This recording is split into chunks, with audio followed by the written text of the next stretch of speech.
Ginpangunahan ni Mayor Gina Merilu ang Barangayan 2024 nga ginbuhat ha covered court han Barangay Calsadahay Kakulup Lunes, Pebrero 26 nga kundiin iniin pinakasyahan nga ginbuhat nga serbisyo karavan han aton LGU.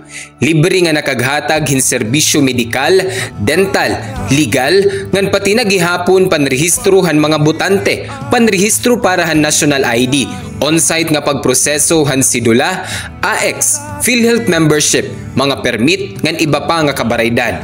Sugad man, nagkamay-ada gihapon hin on-site nga pagproseso han senior citizens, single parent ngan PWD nga mga IDs ngan libre nga pag-arut, manicure, pedicure han bao nga kabaranggayan.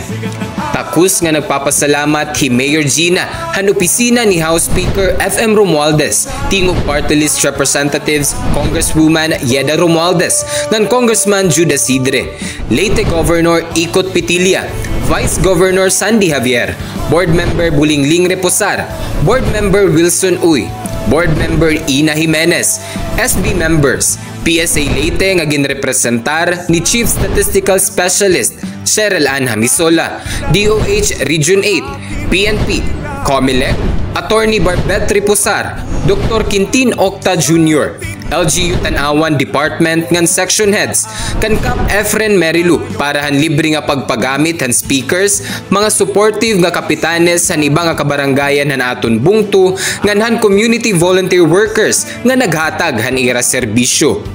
Hapag malatumat, sobra 5 kagatus nga mga mulupyo han Barangay Calsadahay, Maghulod, Talulora, Hilagpad, ngan Bantagan, ang nakatagamtam han mga serbisyo nga igindurot han aton LGU. Hamasunod nga bulan, pagbubuhaton liwat ang baranggayan na iba nga cluster hin mga barangay nga igpapasabot hadiri maiha nga panahon.